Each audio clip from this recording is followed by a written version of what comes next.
He thought humiliating her would be easy, just another ordinary woman out of place in a courtroom that thrived on hierarchy and control. But in less than 10 minutes, everything he believed about power was about to unravel in front of everyone watching. The courtroom in downtown Chicago felt unusually tense that morning. Sunlight cutting through tall windows and stretching across polished wooden benches as attorneys shuffled papers and whispered in low, confident tones, and at the center of it, all sat Judge Raymond Hale, a man known not just for his authority, but for the quiet arrogance that came with it, the kind that made people lower their voices when he entered a room. Then the doors opened, and Clara Bennett stepped inside, her presence so unassuming that most people barely registered it at first. A simple gray coat, worn leather bag, nothing about her appearance signaling importance, nothing that demanded respect. And yet there was something about the way she walked, steady, measured, that hinted at a quiet certainty no one could quite place.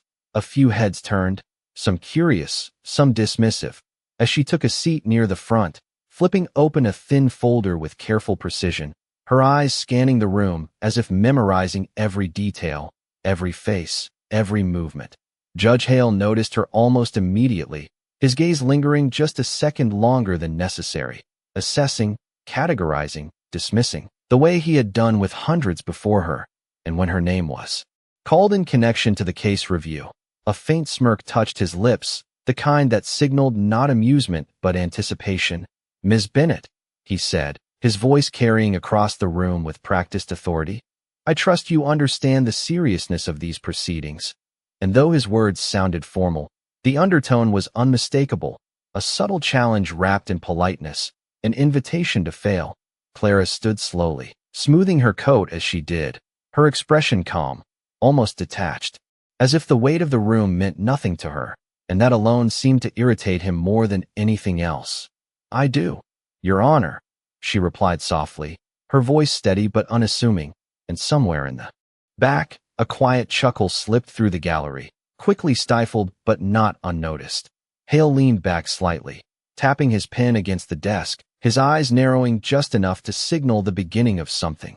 "Good," he said, "because this is not a place for guesswork or casual opinions." His pause deliberate, his gaze flicking briefly over her attire before returning to her face, and the message was clear to everyone watching. A ripple of discomfort moved through the room, subtle but present, as Clara simply nodded, neither defensive nor intimidated, just present, and that stillness, that refusal to react, seemed to shift something in the air. He expected hesitation, maybe even embarrassment, but instead, she stood there as if she belonged, as if she had every right to be exactly where she was. "Then perhaps you can explain," Hale continued, leaning forward now, his tone sharpening, "why your interpretation of this case differs from established precedent." And there it was. The setup, the public test, the moment designed not to clarify but to expose, to reduce, to remind everyone of their place. A few attorneys exchanged glances, already anticipating the outcome, the quiet unraveling of someone who clearly didn't fit the room. But Clara didn't rush, didn't stumble. She simply looked at him, her eyes steady, calculating, and for the briefest moment, something almost imperceptible passed between them, something that made the room feel smaller, tighter, as if it were holding its breath. She opened her folder, her movements precise, unhurried, and when she finally spoke, it wasn't with uncertainty, but with a calm clarity that didn't match the expectations placed on her. And somewhere deep in that silence, the first crack in Judge Hale's confidence had already begun to form, though he didn't know it yet, and neither did anyone else in that room. The faint murmur that had lingered in the courtroom faded as Clara Bennett's voice carried forward, calm and deliberate, each word placed with precision that did not match the expectations built around her presence. And for a moment, Judge Raymond Hale did not interrupt, not because he agreed, but because he was listening for the mistake he was certain would come, the hesitation, the misstep that would justify everything he had already decided about her. Clara referenced a procedural nuance, something subtle, almost buried within the case file, and a few attorneys in the room straightened slightly, their pens pausing mid-note, their attention sharpening despite themselves. Hale's fingers tapped once against the bench, slower now, more measured, his expression tightening just enough to signal that this was no longer routine. Yet he leaned forward with a controlled smile, the kind that masked irritation with authority, and cut in sharply. "You are suggesting that this court overlooked a procedural inconsistency." His tone making the word overlooked sound almost absurd, as if the idea itself were beneath consideration. A quiet ripple passed through the gallery, not laughter this time, but uncertainty. As Clara met his gaze without flinching, her posture unchanged, her hands resting lightly against the folder as if the weight of the moment did not reach her. "I am suggesting," she replied, her voice steady, "that the interpretation applied may not fully align with the precedent established in the Third Circuit ruling from 2012. And the room shifted again, more noticeably now, as the reference landed with unexpected accuracy, drawing a brief exchange of glances between two senior attorneys seated near the aisle. Hale's smile thinned, almost imperceptibly, his confidence still intact but no longer effortless, and he leaned back slightly, studying her with a sharper edge, recalibrating, adjusting, unwilling to concede even a fraction of ground.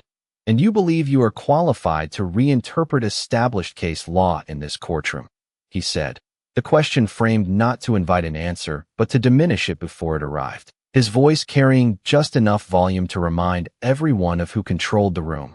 Clara did not respond immediately, and in that pause, the silence grew heavier, stretching across the polished floors and wooden benches, pressing into the space between expectation and reality, until even the smallest movement seemed amplified. When she finally spoke, it was quieter than before, but clearer. "I believe the law speaks for itself when it is applied correctly."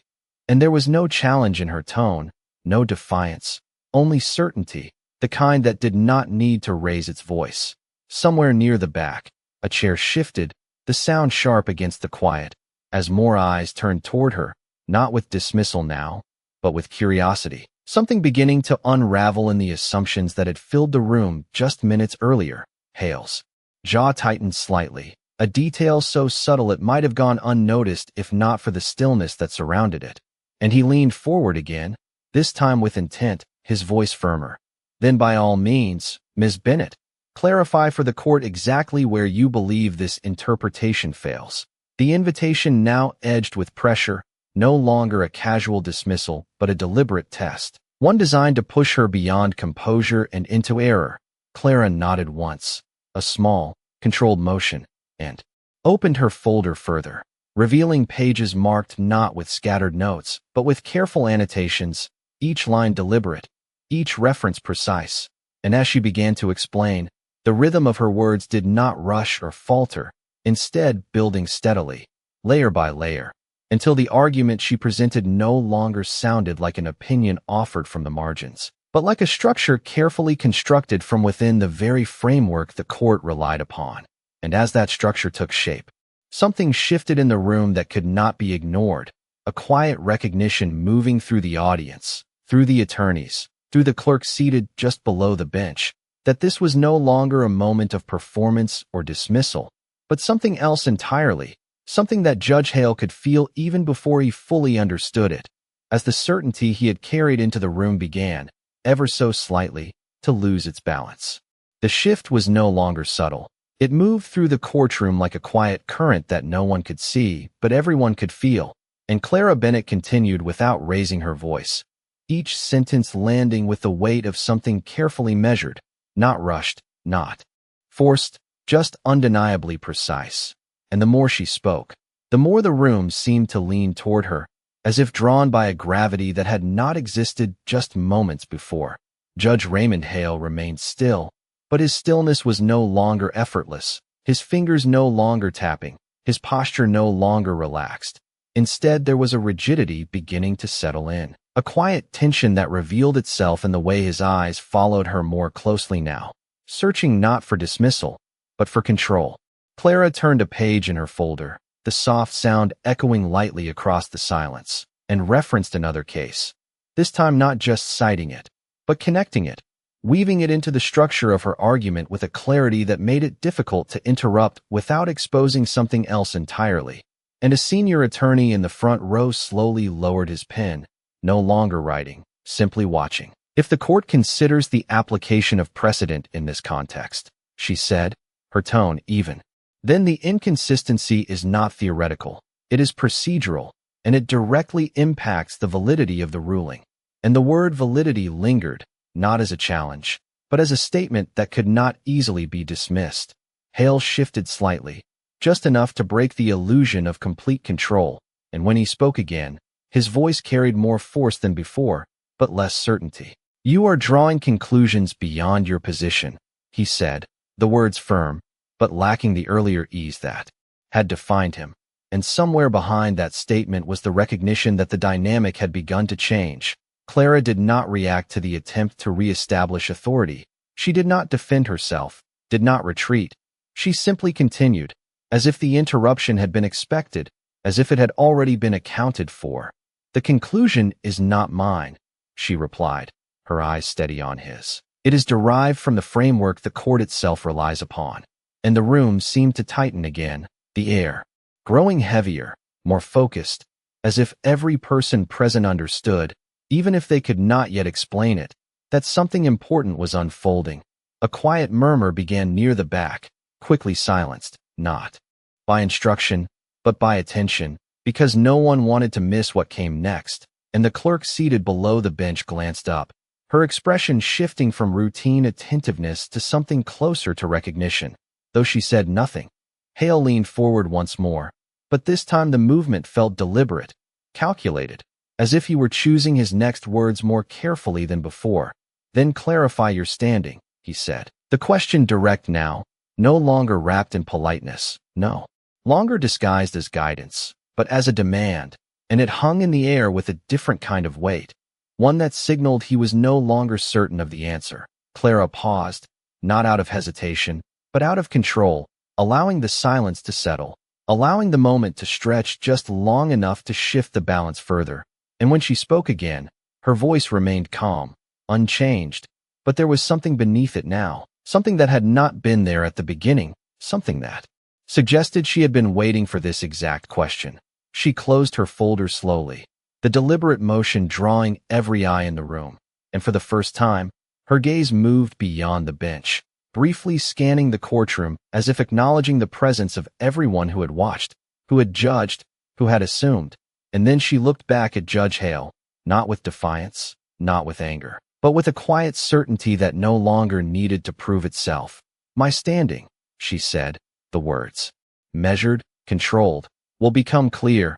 And in that moment, the room did not just fall silent, it held its breath, because something in her tone, something in the way she said it, suggested that whatever came next would not just answer a question, it would redefine everything that had been assumed from the very beginning. The silence that followed her words did not feel empty. It felt deliberate, as if the entire courtroom had been pulled into a moment it did not fully understand, but could not escape. And Clara Bennett remained exactly where she stood, composed, unshaken, her presence no longer blending into the background, but quietly commanding attention in a way that no title had yet explained. Judge Raymond Hale studied her more carefully now, no longer dismissing, no longer interrupting, but observing, recalculating, the confidence that once defined his posture replaced by a controlled caution that had not been there before. And though his expression remained firm, there was something beneath it, something unsettled, something searching. "This court requires clarity, Ms. Bennett," he said finally, his voice steady but measured, each word chosen with more precision than before. "You will state your standing now." And the demand carried weight, not just authority, but urgency, as if he needed the answer before something else shifted beyond his reach. A faint sound echoed from the hallway outside, the soft click of heels against polished tile, distant at first, then closer, each step deliberate, echoing in a rhythm that seemed to cut through the tension inside the room. And though no one turned immediately, the sound registered, subtle but unmistakable, adding another layer to the moment that was already stretched tight. Clara did not respond right away, not because she could not, but because she did not need to, her silence controlled, intentional, allowing the atmosphere to build, allowing the room to feel the weight of anticipation without rushing to resolve it. And in that silence, even the smallest movements seemed amplified, a pen set down, a breath drawn. A shift in posture that would have gone unnoticed minutes earlier. Hale's gaze flicked briefly toward the courtroom doors, then back to Clara, as if dismissing the distraction. But the timing had already unsettled the rhythm he had been trying to regain, and when he leaned forward again, there was less certainty in the motion, more intention, more awareness that something was no longer entirely within his control. Clara finally moved, not dramatically, not abruptly, but with quiet precision. Her hand resting on the edge of the desk before her as she straightened slightly, her posture no longer passive, no longer reactive, but grounded, deliberate, as if she had stepped into a position she had always occupied, even if no one else had recognized it yet. The framework of this case, she said, calmly, her voice carrying clearly through the room, is not incomplete. It has simply been applied without full consideration of its scope. And her words did not challenge authority directly, but they did something more effective. They reframed it, shifted it, repositioned it in a way that made it difficult to ignore without acknowledging the shift itself. A low murmur stirred again, quickly fading as the doors at the back of the courtroom opened with a soft but distinct sound, drawing attention now, drawing eyes, drawing awareness that something external had entered the moment, and the clerk glanced up immediately, her expression changing in a way that was subtle but unmistakable, recognition flickering across her face before she lowered her gaze again, almost instinctively. Hale's focus broke for just a fraction of a second, his eyes moving toward the entrance, and in that brief lapse, something else moved through the room, something that did not belong to him, did not respond to him, and did not wait for his permission. Clara turned slightly, not fully, just enough to acknowledge the shift behind her. And when she faced forward again, there was no hesitation left in her expression, no trace of uncertainty, only a calm certainty that had been building from the moment she stepped into the room. The footsteps from the hallway had stopped, replaced now by a presence just beyond the threshold, unseen by most but clearly recognized by a few, and the air itself seemed to tighten, as if the room understood before the words were spoken that whatever came next would not simply answer a question. It would redefine the roles that everyone had assumed from the beginning. Hale straightened, instinctively, as if responding to something he could not yet name, and for the first time since the proceedings began, he did not speak immediately. He waited, and in that pause, the balance of the room shifted once more, quietly, decisively, away from assumption and toward revelation. The moment stretched just long enough to become undeniable. The kind of silence that no longer belonged to uncertainty, but to realization waiting to surface. And as the courtroom doors fully opened, the presence that had lingered just beyond them stepped forward with quiet authority, a court officer in a dark suit moving with purpose, followed closely by a senior clerk whose expression carried none of the confusion that still lingered across the room. Clara Bennett did not turn fully this time. She did not need to. Because whatever was happening behind her was not a surprise, it was an arrival, and the difference between the two shifted everything. Judge Raymond Hale rose slightly from his seat without realizing he had done so, his body reacting before his mind caught up, his eyes fixed now not on Clara, but on the figures approaching from the back of the room, and for the first time, the control he had held so tightly began to slip, not dramatically, but visibly, in the subtle tightening of his jaw, in the way his shoulders squared as if preparing for something he had not anticipated. The senior clerk stepped forward and leaned toward the bench, her voice low but clear enough to carry in the stillness, and though the exact words were not heard by everyone, the effect was immediate, unmistakable, as Hale's expression shifted, not to confusion, but to recognition, the kind that arrives too late to be managed.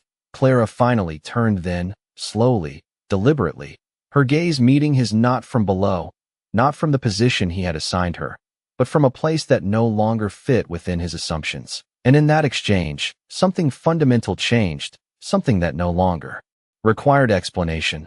This proceeding, the clerk said more formally now, her voice addressing the room, is subject to federal review under newly assigned authority. And the words landed with quiet finality, echoing through the chamber with a clarity that left no room for interpretation. A ripple moved through the audience, not loud, not chaotic, but deep. A collective shift, as understanding began to replace assumption, as the narrative everyone had been following began to unravel in real time. Clara stepped forward, just one step, measured and calm, and placed her folder on the bench with a gentle, deliberate motion, not as an act of defiance, but as a transition, a crossing from one role into another that had been hers all along. "Judge Hale," she said, her tone unchanged, respectful, but no longer accommodating.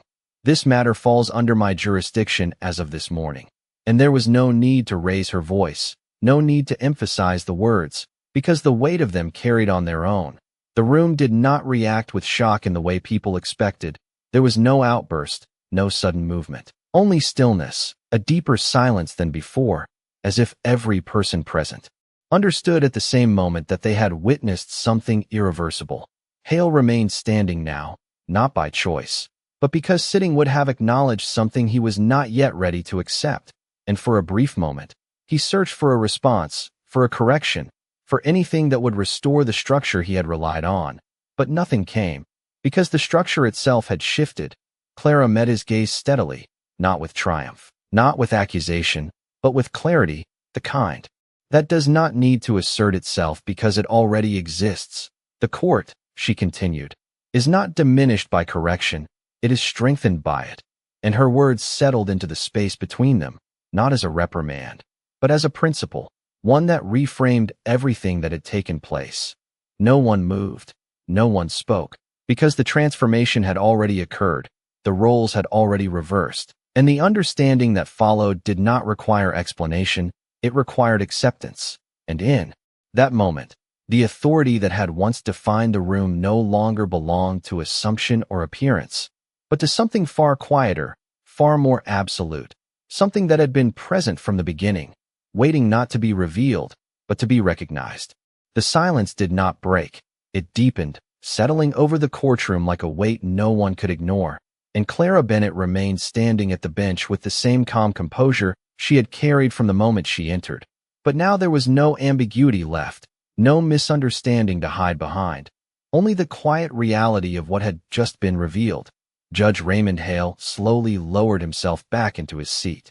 The motion controlled, but no longer authoritative, more reflex than command, and his eyes remained fixed on her, not with the sharp dismissal from before, but with something far more restrained, something closer to recognition that had arrived too late to preserve his certainty. The attorneys who had once exchanged knowing glances now sat completely still, their earlier confidence replaced by a focused attention that bordered on disbelief. Not because they did not understand what had happened, but because they understood it all. At once, Clara opened her folder again, the same simple folder that had drawn quiet judgment minutes earlier, and placed a document carefully on the bench, aligning it with deliberate precision, every movement measured, every detail controlled, as if reinforcing that nothing about this moment was accidental. "The procedural inconsistency," she said, her voice steady and clear, "originates from the misapplication of precedent in a manner that affects the integrity of this ruling." And the words, carried differently now, no longer questioned, no longer challenged, but received, absorbed, understood. Hale shifted slightly, his hand resting against the edge of the bench, and for a brief moment it seemed as though he might respond, might attempt to reclaim some form of control, but the words did not come, because the space for them had already been taken, not by force, but by clarity. Clara continued without raising her voice. "This is not a matter of disagreement, it is a matter of correction." And the distinction settled into the room with quiet finality, drawing a clear line between authority exercised and authority applied correctly. A faint rustle moved through the gallery as people adjusted in their seats, not out of discomfort, but out of awareness, as if they were witnessing something that required them to sit differently, to listen more carefully, to reconsider what they had assumed just moments before. The senior clerk stood to the side, her posture attentive, her presence reinforcing the shift that had already taken place, and the court officer remained near the doors, silent but unmistakably aligned with the new order that had entered the room. Clara's gaze moved briefly across the courtroom, not searching for approval, not acknowledging reaction, but simply observing, taking in the space with the quiet authority of someone who did not need to announce her position because it was already understood. Judicial authority, she said, her tone unchanged, is not defined by position alone, but by the responsibility to apply the law without distortion. And as she spoke, the room seemed to settle further, the tension no longer uncertain, but resolved into something clearer, something grounded. Hale's expression tightened for just a moment, not in resistance, but in realization, the kind that does not arrive with noise, but with a quiet shift that cannot be reversed, and he inclined his head slightly, not fully, not formally, but enough to acknowledge what had been established. No one spoke, no one interrupted, because there was nothing left to contest, only something to absorb, something to understand, something that would remain long after the moment passed. Clara closed her folder once more, the soft sound marking not an end, but a transition, and for the first time since the proceedings began, the courtroom no longer felt divided between perception and reality. It felt aligned, as if the truth that had been present all along had finally been allowed to take its place. And in that stillness, the lesson did not need to be stated, because it had already been seen. In the way assumption had given way to clarity, in the way authority had been redefined not by force, but by quiet certainty that never needed to announce itself to be real.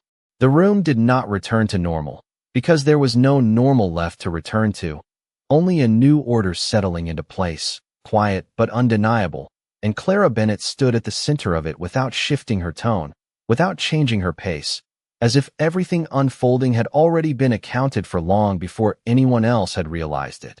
Judge Raymond Hale remained seated, his posture composed but no longer commanding. The authority he once projected now tempered by something more restrained, something that resembled careful attention rather than control, and though he did not speak, his silence carried more meaning now than any interruption he had made earlier. Clara reached for another document within her folder, sliding it forward with deliberate precision, aligning it against the bench as if each inch mattered, as if the physical act itself reinforced the structure she was restoring within the case, and the faint sound of paper against wood echoed lightly in the stillness, drawing every "I" once more. The implications of this correction extend beyond this single ruling, she said, her voice steady, measured, carrying across the courtroom with quiet authority. They address the consistency of application that defines the legitimacy of the court itself, and the words did not challenge the institution. They protected it, reframing the moment not as conflict, but as alignment. A senior attorney in the front row leaned forward slightly, no longer observing from a distance, but fully engaged. His earlier assumptions replaced by a focused respect that did not need to be spoken aloud. And beside him, another attorney closed her notebook slowly, as if recognizing that what mattered now was not recording, but understanding. Hale's gaze followed Clara's movements, not searching for error anymore, but tracking the clarity she presented, and though his expression remained controlled, there was a subtle shift in his eyes, a recognition that the foundation of his earlier stance had been altered in a way that could not simply be reversed. Clara continued, when precedent is applied selectively, it does not strengthen the law, it distorts it. And the distinction settled deeply into the room, not as criticism, but as truth, the kind that does not require emphasis to carry weight. A faint breath moved through the gallery, not audible as sound, but felt as a collective awareness, a shared realization that the moment had moved far beyond the initial exchange, into something that would remain long after the session ended. The clerk standing to the side adjusted her posture slightly, her attention fixed, her role now aligned with Clara's authority rather than the structure that had existed minutes earlier, and the court officer near the doors remained still, reinforcing the quiet shift that had taken place without a single raised voice. Clara paused briefly, not to gather her thoughts, but to allow the weight of what had been said to settle fully, to give the room time to absorb the shift in perspective that could not be undone once understood. And in that pause, the silence felt complete, no longer tense, but resolved. Hale inclined his head again, this time more deliberately, a subtle acknowledgement that did not require words, and though it was not an admission spoken aloud, it carried the unmistakable recognition that the authority in the room had been redefined. Clara's gaze moved once more across the courtroom, steady and composed, and when she spoke again, her voice carried the same calm certainty that had defined her from the beginning. The purpose of this review is not to diminish this court, but to ensure that it reflects the standard it represents. And the statement settled like a final piece within a structure that had now become clear to everyone present. No one interrupted, no one questioned, because the clarity she brought had removed the space for uncertainty, replacing it with understanding that did not need to be enforced, only recognized. And in that quiet, the transformation of the room became complete, not through confrontation, but through a steady, undeniable shift from assumption to truth, from perception to reality, leaving behind a silence that no longer felt uncertain, but resolved, as if the court itself had been reminded of what it was always meant to be. The clarity in the room had settled into something deeper than understanding. It had become recognition, and Clara Bennett allowed that recognition to exist without rushing it, without forcing it forward, because the shift that had taken place no longer required reinforcement, it simply required acknowledgement. Judge Raymond Hale remained still, his earlier authority replaced by a composed restraint that carried a different kind of weight, not dominance, but awareness, and his gaze no longer searched for control. It followed the structure Clara had rebuilt, step by step, as if recalibrating his place within it.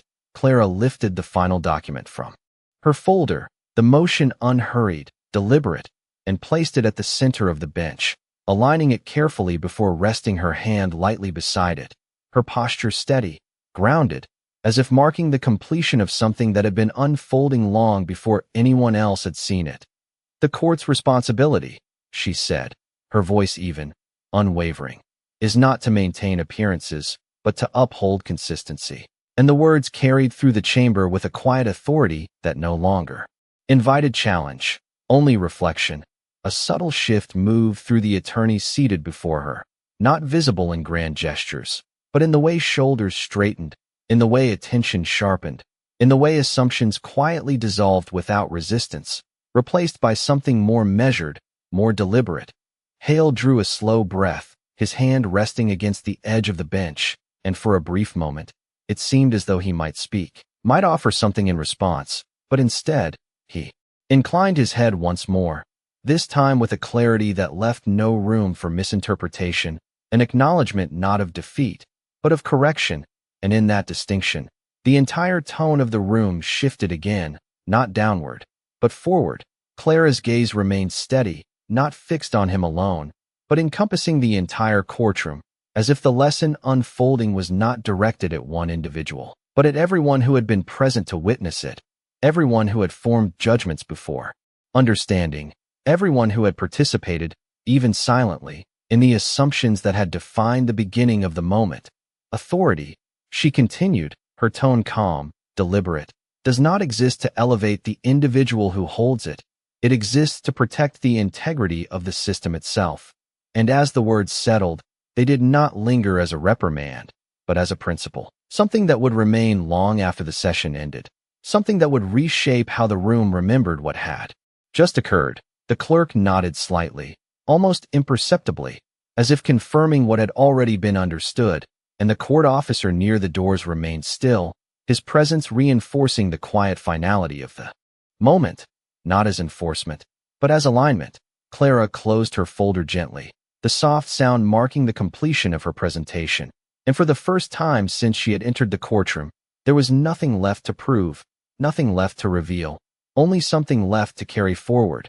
Hale adjusted his posture, not to reclaim authority, but to reflect the one that had been redefined before him. And when he finally spoke, his voice was measured, controlled, but undeniably changed. The court acknowledges the correction, he said, and though the words were simple, their meaning extended far beyond the sentence itself, because they marked the acceptance of a shift that could not be undone.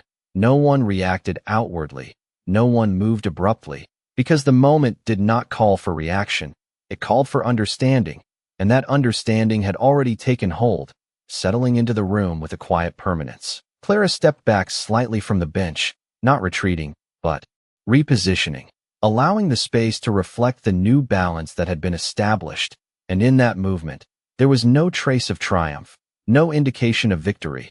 Only the calm certainty of someone who had fulfilled a responsibility exactly as it was meant to be fulfilled. And as the silence returned once more, it no longer carried tension, it carried clarity, the kind that does not demand attention, but commands respect simply by existing, leaving behind a room that had been changed not by force, but by the quiet, undeniable presence of truth. The room remained still long after the words had been spoken, as if no one quite wanted to disturb what had settled into place, and Clara Bennett stood with the same quiet composure that had defined her from the beginning, not seeking attention, not holding on to the moment, simply allowing it to exist exactly as it was, complete and undeniable. Judge Raymond Hale adjusted the papers before him. Though there was nothing left to review, the motion more reflective than necessary, a subtle attempt to reconcile the authority he had once carried with the clarity now present before him. And when he finally looked up again, his gaze no longer held the edge of dismissal, but something quieter, something more measured, something that recognized what had been revealed not just about the case, but about the assumptions that had shaped it.